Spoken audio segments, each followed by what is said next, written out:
So with that, I just want to welcome everybody to what we are calling our organizational health session. Specifically, one of the things that I'll tell everybody is that KJR Consulting, we have done a lot of rebranding, shifted some things around, modified a few things. And one of the concurrent themes that we've had quite a bit is that clients will oftentimes ask, hey, what do you all do? Or tell us a little bit more about what you do.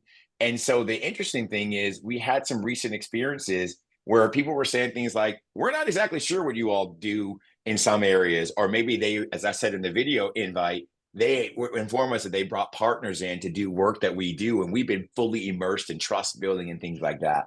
And so we said, well, maybe we should do a better job of making sure that everybody understands what it means when we talk about organizational health, and then to maybe provide some space for people to explore what that means with clients of ours, but more importantly, people that we like to call partners and peers that you all are. So really quick, organizational health for us consists of 4 themes. It starts off with leadership development, really making sure that leaders show up as the best version of themselves with upskilling and tools. And then collaboratively, that group of leaders are cohesive and they work well together.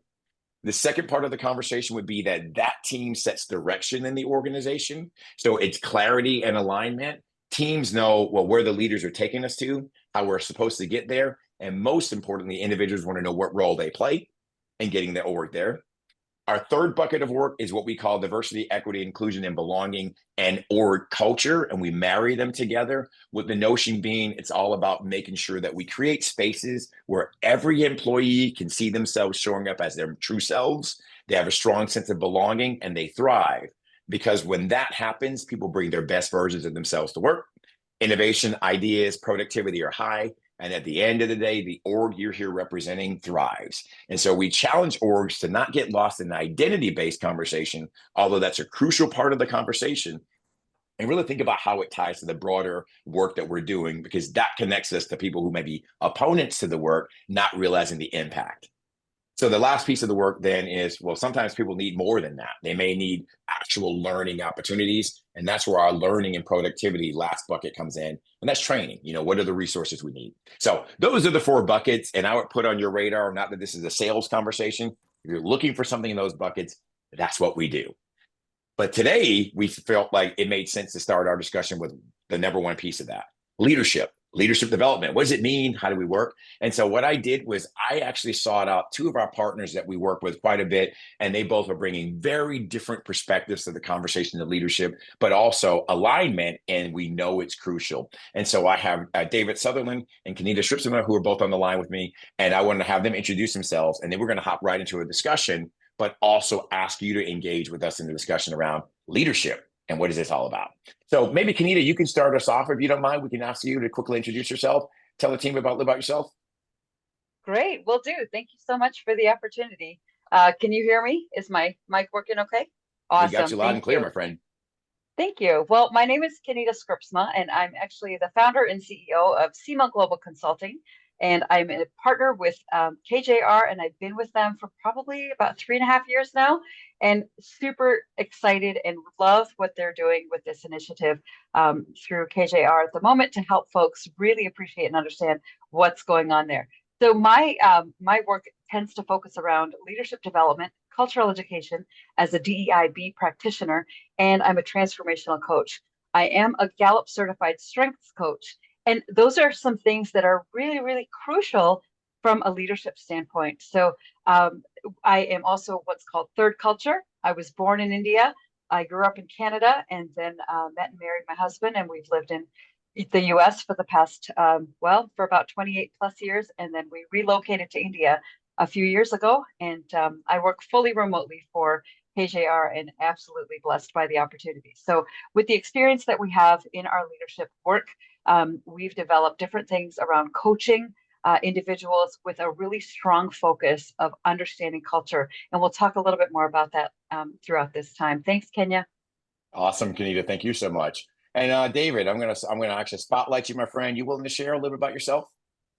Sure, yeah. David Sutherland, and I live out in Cape Cod in Massachusetts now, but spent most of my life in Connecticut. And in my early career, I managed a couple of small businesses, including one of the largest bicycle shops in the US. And I think that was still the most stressful job I've ever had. I then went to grad school, and after that worked for about 30 years for the 40-person Connecticut state chapter of an international nonprofit organization that had about 4,000 staff in about 75 different countries. And I worked primarily in the public policy role, but I served on the management team of that Connecticut chapter for those 30 years. And so in the process of that, led several hiring processes, co-led a couple of strategic planning initiatives, and twice served as interim state director. And then for my last 8 years with that organization, I increasingly focused on planning and co-leading diversity and inclusion trainings and initiatives, both for the Connecticut office and for the organization's global office. And to build on something that Kenya was talking about, those experiences enabled me to see ways in which DEI work can and should be integrated very closely with work on other aspects of organizational culture, and with other tools like team retreats, executive coaching, robust performance appraisals. And since I left that organization, I've been consulting and doing a lot of trainings and planning with a wide variety of companies, organizations, agencies. And I've stressed in that work that DEI work needs to be very much blended in with organizational cultural work.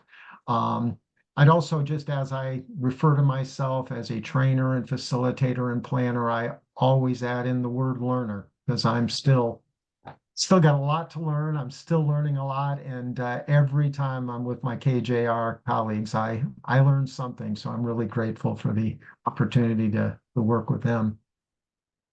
Awesome, David. Well, thank you so much. And I just want to make sure I say to everyone, one of the things that we try to do, and some of you have been privileged to maybe even work with Kenita or David, and some of the work we've done with you, is just try to make sure that we are coming into conversations like this with that framework, a conversation. So maybe I can start off our discussion specifically on leadership, because that's our topic for the day, and the other buckets of our work we have other scheduled conversations around. I want to invite you to participate as participants as well. And maybe I'll start off, Kenita or David, either of you can take this. But if I said, when you think about leadership, and we're talking about a topic that's so big, Yeah, but if I it said is. from your perspective, what comes to mind? And maybe before either of you respond, I want to invite our peers who've taken the time to join us this afternoon as well. Maybe in the chat, if I said, how would you define leadership? What would come to mind for you? Maybe feel free to fire off, put anything in there that you'd like to put in there. But maybe David and Kenita, maybe prioritizing your voice just for a second, maybe either of you can just share, when you think about leadership, what are we talking about? Sure. Go ahead, Kenita. Shall I go first, David? Thank you. All right. Yeah. Well, you know what? Three things came to mind when I thought of this question, when I think of leadership. And the first one is do what it takes, right? It's Mm, important that a leader does what it takes, which requires, and in my personal story, on several occasions, swimming against the current, right? When we find that we're going against the grain or swimming against the current, to me, that says I'm willing to do what it takes, not to diss anybody and not to push anyone out of the way, but just to kind of do that in a way that says there is a new concept. We want to lead and we want to point in a different direction. Second mm, point would be empowerment. I think it's so crucial that people are quick to empower others, but they themselves are not self-leading, right? So what we've discovered in our work is that self-leadership is key. And when you can lead yourself, it then becomes that much more, I guess, simpler or more natural to lead others. And last but not least, it's leadership is silent and loud. It's not fair to just say, oh, it's the silent leaders that will get the work done behind the scenes, because sometimes you do need to speak up and sometimes you mm. don't. And just the very fact that you're not speaking up is showing that you're leading with a different approach. So those would be my three: do what it takes, empowerment, and it's silent and loud. For those people that know me, know I prefer the loud version of that. But I'd love that you named that, because I know some of you on the line, we've interacted before, and it becomes pretty clear that sometimes it's about being able to have both of those. And a lot of us have done DISC assessments together too. So you think about strengths in DISC, we see that. I want to make sure I'm quiet though. Let me hand it over to David. David, what do you have for me, my friend? What are your thoughts?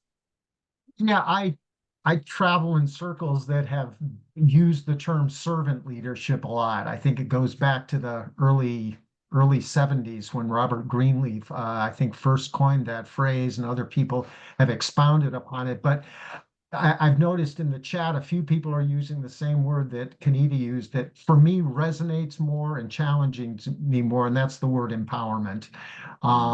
It just kind of resonates more than servant for me, but I basically agree with a lot of the concepts of servant leadership. And I think a couple of the most important tools for empowerment that I see, one of them is just very regularly sharing honest and respectful feedback with every direct report that we have. And that regularly word is really important. It can't just be at the annual performance appraisal, but it's got to be regular conversations, and they need to go both ways. We need to be giving that kind of honest, sometimes hard, but constructive feedback to our direct reports.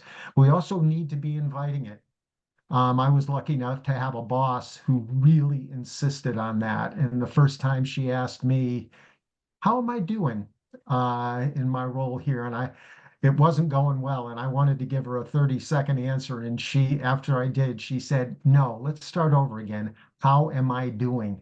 I need some real feedback here. And she did that with some other colleagues, and it was really powerful. So that's a really important one. And we'll get, I think, a little later into decision making, but I think one of the things that most important things a leader does is ensuring that the decisions are made with genuine consideration of different perspectives by the group or person that are most qualified to make that decision. We'll talk about that a little later. I think back to that.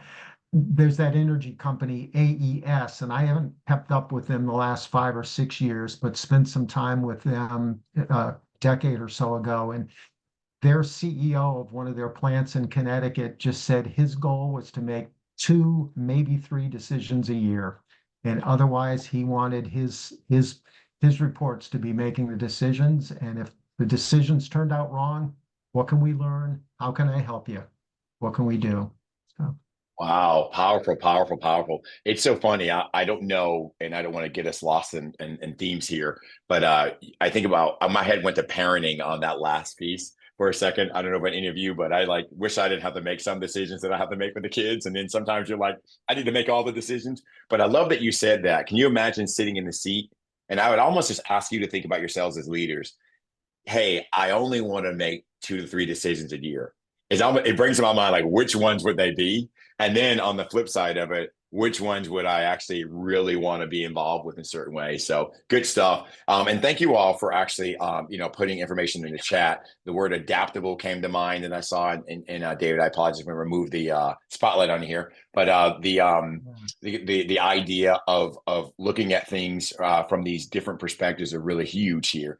But I think there's a lot of words there. Understanding the team is another big one that I saw. And I think at the end of the day, when you think about like leadership as we've defined it here, there are just so many things. The loud and silent still resonates with me so much, and the two-way. And I hope everybody heard what David mentioned. Leaders, what I loved about that leader that you had, it sounded like it was really important for them to be able to relay the information. And someone had written in the chat, I think it was Sarah, like hopping in and helping to get through stuff, right? They're supporting him. But more importantly, like you said, David, this person said to you, hey, no, really, how am I doing? They really wanted to know. And smile sheets are the way many of us operate, right? It's just the world we live in. Oh man, I got checked off. I got a 5. I'm good. That's awesome. Or they circled me with a smiley face. I'm doing good in leadership.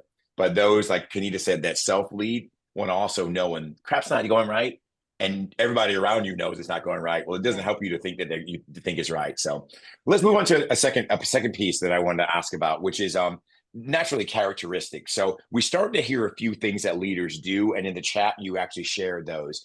But I'll just invite everybody for a second to think about leaders that you've had the privilege of working with. And maybe I could even take out the word privilege. I'll just say leaders you've worked with, because maybe it wasn't a privilege. But I highlight, when you think about characteristics, and I want to hone in on asset-based language of effective leaders, leaders that if you had the ability to go back and work for, you willfully would do it. What are those one or two things, David or Kenita? And I invite others in the chat, and I might even open this up to hear some other voices right now. But what are some of those characteristics that stood out for you about the people that you willfully go work for again? And maybe I can start with my peers who we've invited, David and Kenita, and then maybe we can hear 2 or 3 comments from people who are on the line as well. Would y'all be willing to start? Can we go with David first this time, if possible, to switch it up? Go ahead, David. Yeah, I think one leader that I'm remembering was very effective at going at least every few months to every single. This was an office with probably 50 people in it. Every staff person, they made sure that they knew the importance of their particular role. And I think a few people mentioned in the chat earlier that word authenticity. And this person managed to I think they were really genuine and authentic, and they certainly came across that way. And I think of my son, who cleaned rooms at Yale New Haven Hospital for 4 years, and he loved the job, but I think at times felt embarrassed about it, that he was basically a custodian.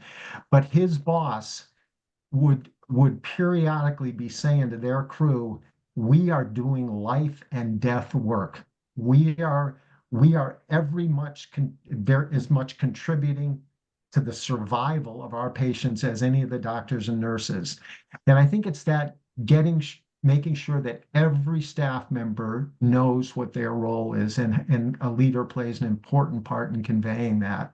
So that's one thing that kind of jumped to mind for me, that one leader that I've heard about from my son, and another leader that I was able to experience, who can really convey that vision for each employee, not only for the organization, but for each employee. Love it. I love it. Thank you, David. That came to mind. Yeah.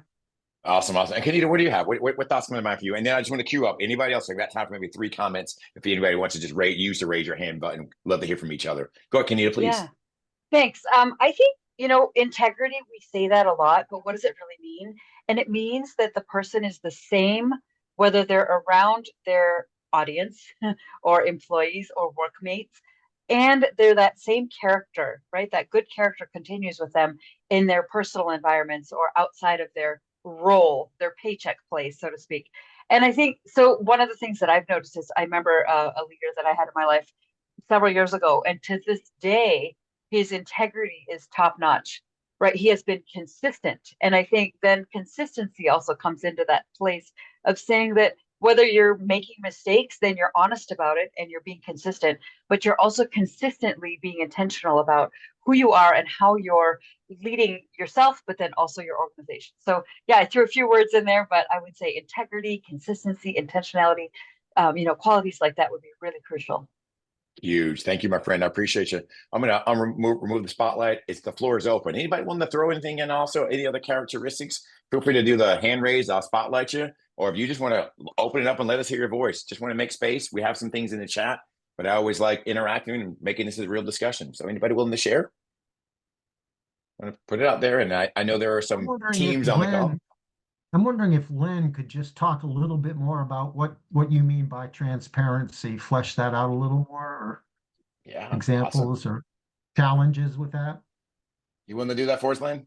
Sure. I mean, I think it goes along with the other statement that I made, right? Is transparency, I sort of equate with honesty and being, maybe as someone said earlier, right, your authentic self, so that people, I think when you're being truthful with people, whether it's positive or negative, they have a strong reaction to that. And I think having integrity lets people know that even when you make mistakes, that you're doing it from a place of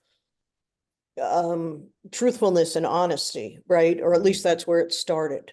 Those are the kinds of things, I've worked for both, I would say, right, the yin and yang of that, one that had none of those qualities and another one that had, excuse me, all of them. Mhm. And so it's, it's interesting to think about leaders, right, that I've worked for over the years and those qualities that they've had. Thank you, Lynn. Awesome. Thank you. Thank you. And I think that is one of the things that you really, when you think about it, as you were saying, you can have those moments where, you have both sides at play, and I think many of us have had those experiences, obviously being on the line. We'll leave it at that. But yeah, powerful. Anyone else want to share? I know David actually referenced something in the chat. Kanita mentioned vulnerability. I know we've heard from you a little bit, Kanita. Hey, Val, can I ask you about the teach and mentor factor? I mean, David, thank you for just saying we're family here. Some of us know each other, so let's just hop in. But would you be willing to talk about like the teaching factor? And I only ask because I wonder sometimes how people see teaching and leadership being married together. So any thoughts on that? Yeah, sure. So I think fundamentally understanding the job that you're asking folks to do. That's Karen. Hey, Karen. Karen, I apologize. Karen, I just wanted to have you spotlight, Karen. There you That's go. all right. That's where we like her. No. I'm coming to you. I think that understanding the tasks and the work that you're asking people to work on, listening to what's happening and being able to give the best guidance you can to teach, thinking about how you're going to accomplish this, not give them the steps to be done, but this is our end game. This is how I want to make sure we're all participating in this project or task or whatever it could be. And then mentor them and say, that was great. I appreciate that. Perhaps we could look at it a little differently. That approach and how people don't like to be wrong. So how you teach and mentor in a way that's positive and constructive and inclusive really helps your team connect with you and feel like they've got a say. So it's not just open a book and let me show you this PowerPoint and how to get it done. It's a little of that, but let me hear what you want to say. Let's talk about why that will or will not work, and let's see if we can try it. Do we have time to try it? Thank you so much for sharing that. And I know when I see you again in Rocky Hill, I'm gonna be in trouble. Karen, I apologize. Don't beat me up, Val. Well, I love that you noted that. And the reason why I ask you about this is I have a recent conversation in the spirit of organizational health, where we are actually finding that depending on the role, the function, and maybe even tenure in an organization, teaching and leadership, sometimes people might just feel butting heads because, as somebody said earlier, and I like the example you referenced, David, I only want to make a few decisions. Well, some people's version of teaching is I'm going to do everything. Val, you have no say. Let me just pull you along, make you do it this way. And I call it teaching. But what I was really doing was reinforcing my thought process upon you. And subsequently, you don't have any say. But I love that you talked about bringing it out in somebody and doing it in an inclusive manner and letting them drive that conversation. So I thought it was a really good thing. Last thought, anybody else want to share anything else really quick on just your perspective on those characteristics, your perspective on anything that we've talked about so far? Can I just piggyback on what Valerie said? You sure I really can. Of course you appreciate it. can. Yeah, what she said in terms of willing to teach and mentor. I think that's such a great strategy because it shows inclusion and it shows that you're with the person and you're coming alongside them in that space. I think what we find challenging though, right? And if anybody can agree or disagree, but what we find challenging sometimes is if that team member or employee or whoever we're leading in that group isn't teachable, meaning they don't want to learn. They don't want to, they don't want to do it a different way, or they don't want to come up with any other way, or they're not feeling creative, or maybe an insecurity gets in the way, but it does make it challenging, right? To work with someone who's not teachable. So I really appreciate your approach, Valerie, by saying that it's important that we are mindful of finding ways to connect and to draw that person in and to work with, instead of just, you did this wrong, period, move on. So Beautiful. I appreciate that. Thank you. Oh, beautiful. Thank you for adding that. Thank you for adding that. And so we'll transition now, if you don't mind, to an area that when we talk so far, leadership and the characteristics and people you work for any moment feels good, right? I'd be eager to know if I could challenge you now to be willing to, in the spirit of having the discussion and thinking about the work we try to do with Org Health, marrying it with the idea of clarity, because clarity is kind. We'll talk about that in our next session. Marrying it with culture, as David referenced, with a DEIB lens. We unapologetically will always do that. half of nearly the last 30 years, and then getting people the tools they need in the learning and productivity facet. It can sound really easy, and we consultants might make it sound that way sometimes. Just do this, just do that. But when you're in the trenches doing it, it becomes tough. So if I said, hey, in the current climate, things that came to mind for me was hybrid teams, having to communicate a return to work policy where maybe we're not so hybrid anymore. Employees that have been hired remotely, and now it's like, well, we need to have you come back to the office. And we're seeing more and more of this, and they're being butting of heads where employees like, hold on, you hired me to work for this New York-based firm, and I live in Kansas. I don't want to move to the city. Well, what do we do? And then the last thing that comes to mind for me is a little bit of a generational conversation. Like Carmela, my 11-year-old daughter, told me the other day, Dad, when I'm in generation alpha, but if I have a child, blah, blah, blah, I might be generation beta. And I'm like, okay, but she's 11 and she's thinking about this. But that dynamic she was saying was like, they're not going to get the technology and know how I work, et cetera. I'm like, sweetheart, welcome to adulting, because that's been something we've all been navigating. But let me just go back and say, hey, how, or maybe what challenges are you facing? And if you mind, Kenita and David, I'm going to pause and let our peers kind of take this for a second. But like, what challenges are you facing, or are you seeing, if maybe it's not in your org, that you think are like major challenges to leaders being able to be leaders, if that makes sense? What challenges are out there? And if you want to share either by way of, if you're comfortable, your org, things you've seen, speak more in generalities, that's fine. We can use the chat, or if you are inclined to share your voice, we can. We are prepared to just kind of talk about a few things that we're seeing, but just wanted to see if there are thoughts in the group first and maybe make space for you. So that was a Kenya version of a long question, but simply put, what are the challenges that you see right now that make it hard to be a leader? Any thoughts? Any thoughts on this one? And if I see something to plug in the chat, what I'll do is I'll pull it forward. But just want to see if anybody has any thoughts. So Kenya, this is Carrie. Hey, Carrie. Hey, so I mean, for me personally, it's been a challenge with the return to work. I know that you mentioned that as an example, but we have some staff that are hybrid and some that are out of state. Ooh, I don't like that close up. Come on. Well, hey, I want to make sure I'm a leader. I can pull that back, my friend. I love you. I was just trying to make sure we all saw you. Yeah, but it's been a challenge because we were, through COVID, 100% work from home, and we were able to hire nationwide, which was actually a wonderful thing because we were able to get a lot of talent. Now we've been pulled back to any new hires have to be within the state of Connecticut, which it hasn't caused an issue, but it takes us a much longer time to find staff within Connecticut. So I have staff that live in Arizona and Florida and Georgia, and then the people that are here in Connecticut have to come into the office. So that has been difficult, very challenging to Gotcha. And there's been a little bit of tension in the beginning with my staff, the ones in Connecticut that are in the office, and then when we get on team meetings and somebody's working from home. So yeah, that's challenge. And for my peers, David and Kenita, let's bank that one. I would just say free flowing consulting in real time. If you have any quick thoughts for our peers, feel free to chime in with them, or we can just hold them a little bit for the later part. I know we got some tips and things we're going to share. We see that definitely. So I actually see Val, not Karen's hand that was up. So Val, you want to share? Thank you, Carrie. I was going to say, so you said like challenges for leadership. I think competing priorities, right? So everybody's got great goals and objectives that get set in the beginning of the year, and we're all full steam ahead, ready to go. But then there's these side quests that come up that suck from the main plan. I think that makes it challenging to be a leader, to keep your team engaged in, we've got to get this done, but we also have to do these other things. And that does make it difficult from an organizational standpoint.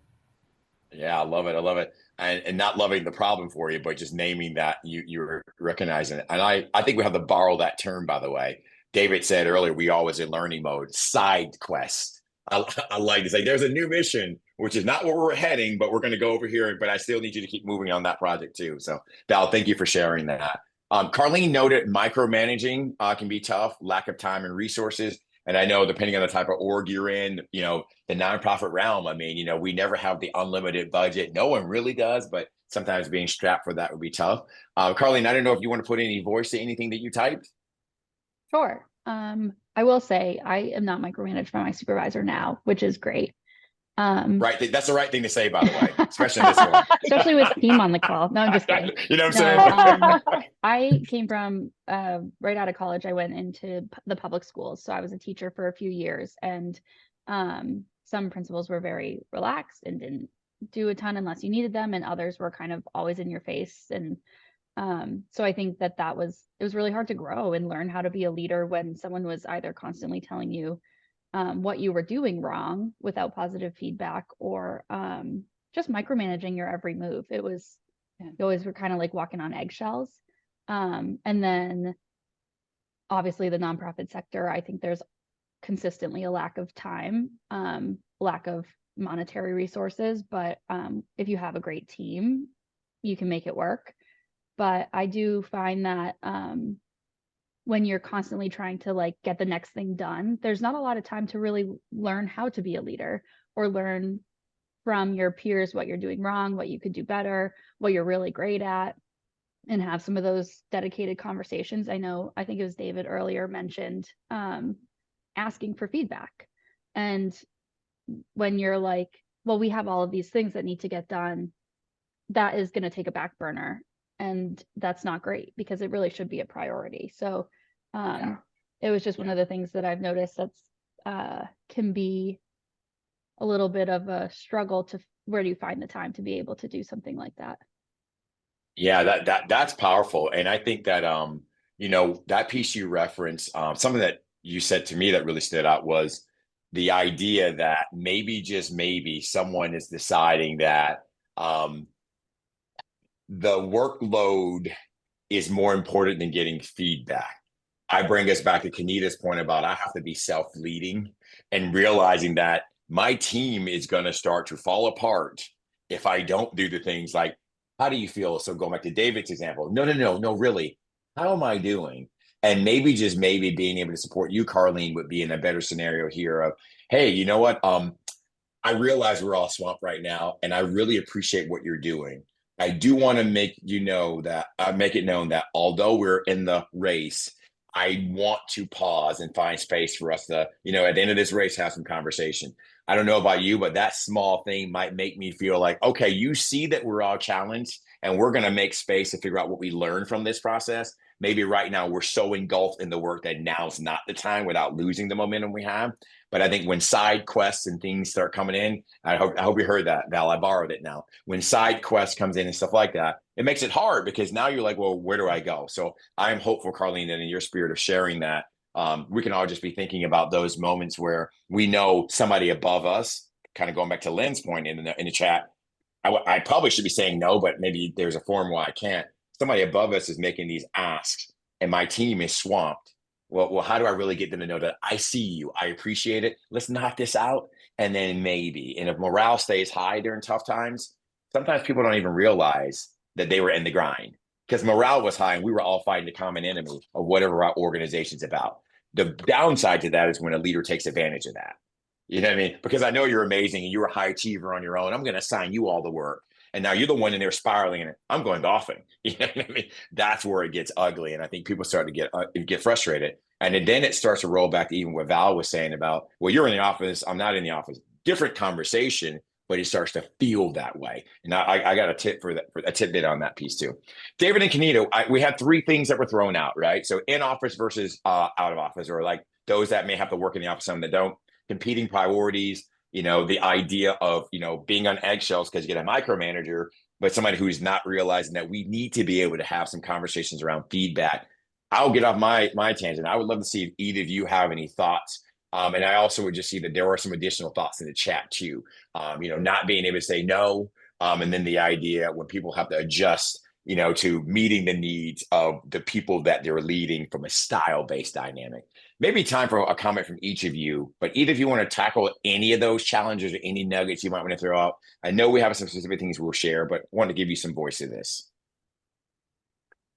I'm noticing the comments and I'm really inspired by a lot of what they're saying. And I would love to just make notes of those because as a business leader myself, I find I'm in some of these positions, right? Like I never want my employees to not be able to say no to me. But I also need to make sure that, hey, we got to get the work done. And what was the phrase that Val used? Is it side quest? Side quests. I love it. Okay, claiming that as well. Thank you. I'll give you credit, Val, for that as well. But just, being that kind of a leader to say, okay, I want my employees to be able to say no to me. So I really appreciate what was said here. For me, one of the things that has worked really well is understanding your strengths, right? So I hope that this is the spot that it could fit in. But when there's considering, somebody said it, sorry, Dohala said that there's a need to adjust style and communication preferences. When we understand what our strengths are, and as a Gallup certified strengths coach, it's really important that individuals discover what they are because then you don't really have to modify or change who you are. You just get to implement the tools that you've learned and how you can be in that space. So it even helps you understand why is that manager micromanaging? Are they really a micromanager or is there something going on with their strengths wiring that they're needing to get some of those details, right? They might be an achiever and that's what they're doing, but it's easy for us to say they're micromanaging. Now, having said that, I am fully aware that there are many leaders out there who are literally micromanaging because they're not being healthy leaders, I guess, going forward. So I would say understanding your strengths would be key. And, even I have a few other thoughts around this, and we could talk a little bit more about the culture piece. But really, when you understand the organizational culture, it is really crucial as that self-leadership space to understand your own ethnic culture and what you bring to the table in terms of your cultural nuances, right? So for me, I'm third culture, which means I bring Indian dynamics to the table, Canadian and American. And so how do I then learn and how have I learned how to live into those authentically? And I want to encourage all of you folks to kind of think about those things. What are your strengths? How are you functioning in them? And then do you have a handle on your cultural nuances? Like how does that play out in the context of your own workplaces? Thank you, Kenita. Awesome stuff. I appreciate it. Definitely. And I'm going to have to step my game up and get me a second culture. I mean, I don't know if I'm too late for that, but I can only imagine just when you think about that experience that Kenita is bringing, you could cross a border and have a totally different expectation or experience based on something, or be sitting on the side in one area and maybe expect somebody to have something that's not going to be the same. So I love that. And we'll come back to that. I do want to ask you more about the culture piece. Let's get David a second to hop in here really quick. David, any thoughts for any of the things that were raised, in person, out of office, et cetera? Well, somebody I forget who it was talking about just that idea again of feedback and how do we give that? How do we receive it? And one tool I've seen be really effective, and perhaps some of you are doing this or have done it, but is to establish what I've called leadership peer groups, where you get 4 or 5 leaders in an organization who are at the same hierarchical level, and you very strongly encourage, in some cases require them to get together, I'd say at least every couple of months. And the idea there is that they're discussing with their peers the challenges that they're having in supervising people, in implementing a vision, but I think most importantly, what flaws are they seeing in themselves? What kind of feedback have they gotten? And how are they struggling to address some of their own managerial flaws and sharing that with their peers? And I know one organization down south that I worked with, it was a very small nonprofit, and they just had 3 program directors, but they got together a group with 2 other organizations in their town. And I think they had 8 of them from 3 different organizations. And I think they met for at least a couple of years, and then I think some people left the jobs or moved away. But the ideal here is to create an expectation that part of being a leader in this organization is that you're engaging in regular self-examination, introspection, and you're sharing some of what you're learning with your colleagues. and I think a critical factor in these these peer groups succeeding, because again, there's always going to be other priorities, or when it comes to that third Wednesday of the month when they're supposed to meet, and these two leaders, oh, I got a big project due tomorrow, oh my gosh. Well, one of the things that helps really hold these groups together is when they see their higher ups doing that kind of introspection, sharing that kind of introspection. The CEO might not have a peer that they can meet with, but maybe they can share in an organization newsletter or in an internal blog something about themselves that they've just learned that maybe is unflattering, but they can share, here's what I've realized, and here's what I'm doing to try and address it. Or humor can play a big role here, I think, too. You might get a program director who shares at a large meeting with staff some annoying habit of his that a colleague has pointed out and that he's now trying to change. And again, maybe do it in a joking, kind of a light way. But I think some people will perceive that type of sharing as a weakness, but I think more staff will see it as really liberating and as a really vital tool for helping everyone improve and contribute more to the success of the group. Thank you for sharing that. Thank you for sharing that. I think Kenita used that phrase. We all know years ago, one of our peers wrote a newsletter called, "Oh no, not the V word."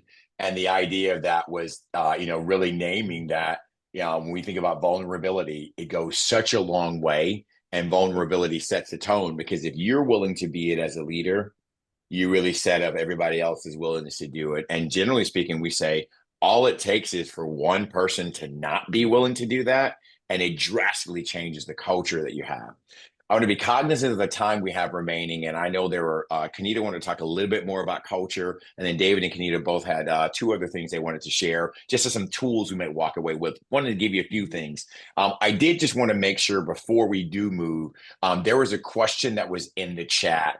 And Lynn, I read this again kind of as a question more so than just a prompt, which was, as an emerging leader, how do you learn to say no to your boss who continues to add tasks when there's already too much on your plate? I don't know about anybody on the line, but I know once upon a time I've done that. I think I currently have been guilty of doing that at KJR with our team. We're small, we're mighty. I got a lot of achievers, but I've learned to realize that they're going to keep eating. They're going to keep drinking from the fire hose as long as I keep assigning. And at a certain point, you have to give people that forum to be able to say no. Pausing for a second, any quick tips on how you might say no to somebody providing you with a list of tasks? And I open this up to anybody. Kenita and David, I don't know if you have thoughts, but I have one particular thing that's triggering for me, but I wanted to just see if I can share a voice. But hey, somebody keeps feeding me more. I already have too much on my plate. They're above me in the org chart. How do I get them to realize that, no, or hey, you have given me too much? Either you want to take this or anybody else? Yeah, could I just, yeah, it's something Sure. that you said, but so my company's name is Seema Global Consulting, right? And Seema, which is my middle name, also means boundaries in Hindi, which is the major language in India. And so understanding boundaries for yourself and for other people, it's important because it protects them from us and it protects us from them. And so when we're so quick to say that no is the final thing, but maybe it's a porous boundary that says, hey, I appreciate this, but it doesn't work for me right now. Could I submit it in 3 days instead of right now, right? That tyranny of the urgent is so common for all of us that we knee jerk to say yes. And then we realize all of a sudden our plate's too full. Now, I understand that if it's a manager giving us that work, but understanding that boundaries play a huge role. So communication is going to be necessary, a heart-to-heart conversation, vulnerability, a lot of the words that were spoken today were really important. And to your point, Kenya, earlier you said something about you were, unpacking the vulnerability that one person could make a huge difference or not. At the end of the day, our teams will only go as far as the leader is willing to go themselves. And so if the leader is being vulnerable, if the leader is willing to have healthy boundaries and put in place, and a boundary would be a window, not a door we can't see each other. but a window we can see each other. And so just that's the simple response for what a boundary might be. But practicing those, I think, would be absolutely beneficial for both sides.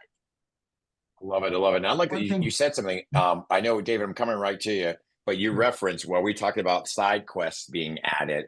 I hope everybody understands, and we're going to talk about something in another session around this, this incessant need to be right in our current world of divisiveness. But I love the tyranny of the urgent. That might be something we all might want to bank. You know, I got to hurry up and do it right now because somebody gave it to me. Very often, the person in the org chart giving it to you may not actually realize what they've already given you. And to Deb's point earlier, especially with disc styles at play. Very often, not to get lost in this conversation, but our D's and I's who are usually emoting and telling people, they thought they said it and assume all that stuff's happened, but didn't realize they just said 22 other things also. And at a certain point, there was no prioritization that happened in there. So I spoke it, so you're doing it. But maybe being able to have those moments where you can pause and say, so what's coming off my plate when you give me this? It might just be a pause moment just to get them to think, oh my goodness, because sometimes we might also have empty plates that we could just work a little bit more that you're going to have to be working to do it. And I'm learning that from my own firm, just putting that out there. David, I'll give you the Yeah, last thought really quick that's on good. this. oh, that's exactly what I was going to say. And I would add not only a boss who adds more plates, but for those in nonprofit organizations, especially boards of directors or big donors, wonderful people, very committed, doing it, you know, helping the organization, and they've got this pet idea of theirs that actually fits in with your mission. But yeah, what I was going to say, Kenya, I have to remind myself sometimes to a little calm down, be a little dispassionate here because what? But is to just dispassionately sort of say, well, yeah, I guess we could do that if we stopped doing such and such. But yeah, constantly asking that question, first of all, to myself, okay, wow, this does sound like a really cool idea. I'd love to do this, but what am I going to stop doing to make room for it? And then just relating that to the person who's proposing it, whether if it's my boss, just like, well, yeah, I guess if I stopped going to these meetings and we kind of put this project in the background, yeah, I'd have time to do that, sure. And it just throws it back at them to say, Yeah. ooh, yeah, that actually, boy, that's probably not these right. And yeah. And then you just Yep. kind of hope that they forget about it for a couple of months. And That's you the got to know, slip it under the rug kind of strategy. yeah, David, I was just gonna say, sorry for switching on you there quickly, but I would say like, and the funny part is knowing some of us, we have that person who doesn't do that though. They wake up tomorrow going, "Is it done?" You know what I mean? So Right. side Yeah. quests turn into like side. This is now in the forefront, and I'm expecting it to happen right away. So here's what I got for you. I want to leave a little time. So I'm going to ask David and Kanita those last 2 points that we had. Kanita, you were talking culture. I know you also had a quick hitter on the need for leaders being engaged in the training Yeah. process. I'm now going to ask us to kind of start to close with. So, what are some quick hitters we might have for our peers on the line that they might try, or they just may want to be thinking about in their own leadership journeys?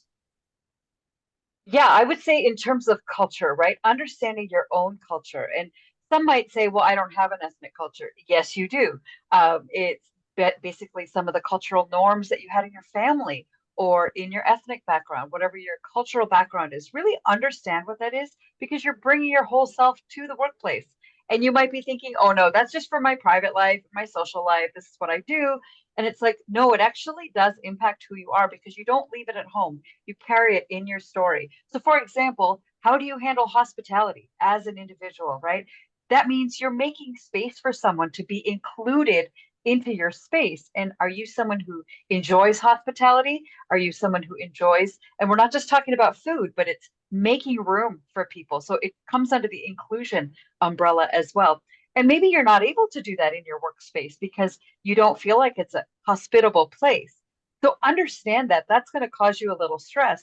So when you can honestly say, I'm a person who loves hospitality and I'm going to have to figure out a creative way to do that here in my workplace, right? That's you bringing your authentic self. Or even how do you handle time? That's a cultural nuance right there. Are you cyclical or are you linear with how you approach time? And that could be part of the challenge of why you can't say no to your boss because it's feeling very cyclical instead of linear. Like, this is the assignment, this is when it gets done, or this is the meeting is over and we're still in this room and it's getting frustrating, right? So appreciate what your cultural nuances are, because they're going to be such an asset for you as an individual, personally and professionally. And then I would just say, with that would be the cultural piece. And then the last part is thinking about, through KJR, I've had the privilege of working with a variety of organizations, and then in my own personal work with Seema Global Consulting, working with companies where the managers and the higher ups are not interested in doing the work, but they truly believe that the rest of their team needs to do it because they're going to carry out and finish what's necessary. And I think what's really sad about that is that, well, then the higher ups that are making those decisions aren't aware of the health that's happening or the growth that's taking place. And so it's really important that managers and higher ups take specific trainings that they're expecting their team members to take. And like I said earlier, your team is only going to go as far as you are as a leader. So those would be my two closing comments, a little bit, just to say, pay attention to what your cultural nuances are. If you want a little bit more encouragement in that, reach out. That would be great. But then also appreciate that if you're a leader in your organization, are you doing what it takes to appreciate what your team members are going through as well? Awesome, Kenita. Thank you so much for both of those. And as Kenita mentioned, if you are interested, she's a phenomenal coach. We've agreed, like, there's a resource she has or whatever, we can certainly make the connection for you to connect with Kenita. David, you want to close us out? You had another thought I know you were thinking that was really crucial. And a lot of times leaving spaces, it can be challenging to make sure that something happens. How do we make sure that takes place?